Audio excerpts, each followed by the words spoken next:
Yo, maji adwanti momre na yentutu ebe nwo na afi yeni mu nkomo se de mo amu ni mu no. Maji madwa dada. Wo hwe a adwuma ekoso kama. Yo, na otwe awie yen na me ne opani bi di nkomo na nkomo na yebe. Na de na me kire no ne se eba ebebu enkyira ase a se de ya na etie no kasa hodo akuakuo na ebe na omhyehyɛ enti sɛ wohwɛ akan kasa akan ye kasa esopa na ye yabusua esopa enti enam se yeso no enti no obia nso okwan a ofa so a ode hyehyɛ ne ebe ni bi wo ho a directly no eye group we mu dia abusua we mu dia na abusua no nso ebi wo ho a ebe ni kodi wo mo a omo so ka ne sɛ de egege ma wo mo pepepe na utie a utimu se chinye bi ani asem no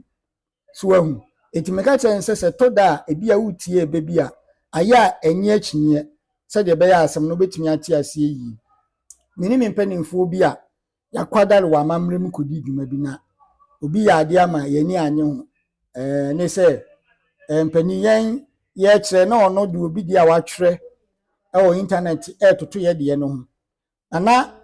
o ka kire na se de ye ka na o condemn ye fi se ye no ozu se ye asem a ye ka na ye ntwroy ana na me kire ni mu se nipa na o twro to internet na o read no sa asem na o ka na oni ho eye hwehwemu na o ye research project work na se nipa no so okọ obi ho ana okotieti asem no ana wo twro ye edi se Yesu ho asem a ye twro no gospel no Matthew, Luke, John, Mark no sa for gospel no obi eni wa na wo ho ansa ne Yesu ye bibia o twro ne direct bra Yesu ebakọ ye chiri ena omkọkọ ye sa ehwehwemu no twro ye etu Luke ngoma na ngasa atumu se letter na wo twro no wa address to obi enti nsem no ubahu se we ni we sunsun ya bebam esunsun ya bebam ni nche se asem na omka na nya nokure kire se Yesu no antena faako ana se otena faako kura ukokuro num na akopɛ ne ho asem a asem kro na wo pɛ na so se de obi abɛka a kire wo enti eba hwehwemu a saa na eye no enti se yen ye kira de no na de obi de a watwira to baabi condemn de yen ye kana na wanti ase wubu ya nimtia fi se ye de bre na yen so ye de na bedu na de yen ye ka no yen twiro enti na wo mfadu no na de na onipa na twira no kra no ubu se ekuo bem no ofri otwiro asem no fa abusua kuo bem oman be ho na no woka so wati ase enti se ohu saa de no a na beboa ama wusua bibi efa amamre ene amam ye kasa animu amane no a obeti ase eba na mimi edi hu nkomo ne se fete agofo amantem no nefri tamsre na ebei eyemfantefo be nipa na menini di nkomo no so se di o kire ni mu no kire nse emfantefo be na ono kire se fata agofo amantem no nefri tam esre we no akodi asantefo ho to mo ka atwi no a o matwi kasa no ho no ese fata agofo amantem no nefri tam sre fata eya asantitwi obi fata agofo eya asantitwi nokre obi ate tam eya mfantikasa yakase tam a mfantefo friend to ma se tam na oba asantitwi no a yen ye ka mese no a yen so yenim se etam eye de oba de mo nase ntipani se ahwene atia na mo ase afere etikane tetene nananom de saa de friend tam no ema no ebekọ mu nsebuo no no bi esisi omo yanu bi na mema nso ye friend danta friend se nye danta ne danta na danta ne de sikaba no kokoye oba ho ade a ne yesi ye danta na ye ka danta nye danta ye mu na danta na te se ntomasin na ye tia ba ko a ye be bare de kata se be ya mema ye dwapade ne betimi akom na ya bɔ ne kama na ma de ne de omo de tomato masene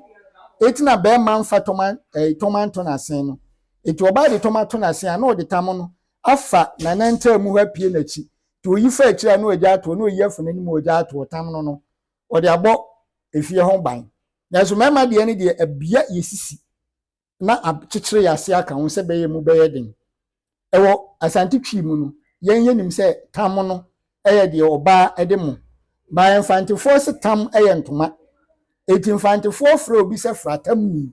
se yakase fratam ni ase nipa no wanko school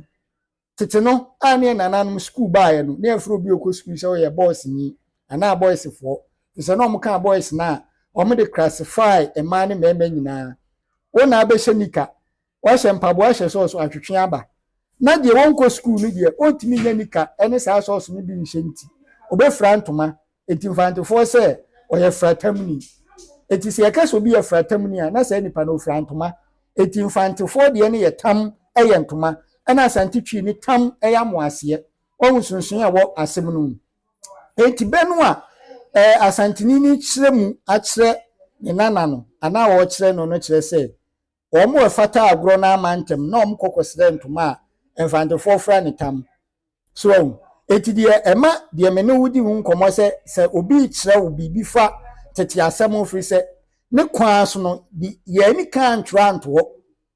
enti ena ensakrae bebre aba mu no ti weji asem na no de akọ ne mantem akọkyerem sɛ de wonte ase na seba emfante a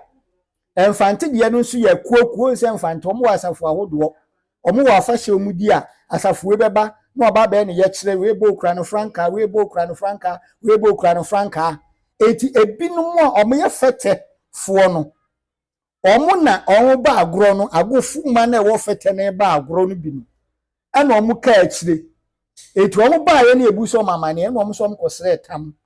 atam ntoma o atam so bi mfantini wo ha no koyo fantini pa wanyini a menka mfanti abefo kobusa wo nana mfi se opani kobre ni mu ene ye ne wo ye mpramas wo firi ne ba ye twere no edu ne ba ye ye mu hwehwemu no na ne nsem bi wo bodin a na ya ye wura fi tie frɛ ema omo frɛ ekumpoa no ho mpanifo wo na omo de saa asem afiri se be no na fa empoa no abodie bi hu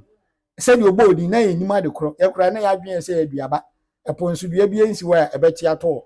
ansa na omo kyerɛ ya de kodi a na opanini bodi nti se meka na wo nti ase akobusa wo nananum binum ana frɛ wo nana bi a onim na onkyerɛ wo na frɛ bra be kyerɛ me sɛ asem a meka no bo ana eti feta agofo amantem no na firi atam sere emfantefo de anini eti se be no bi ka kyerɛ se firi fanti a ɛna me de ama feta agofo na wo feta ne kɔ afashion ase no omo ka akyire enti omo koduru ya no ɛna omo koka sɛ omo kosere atwene no a omo de baguru ni bi na omo koye omo kogye no ɛna amomantimi amantem ebewei kasatoman mu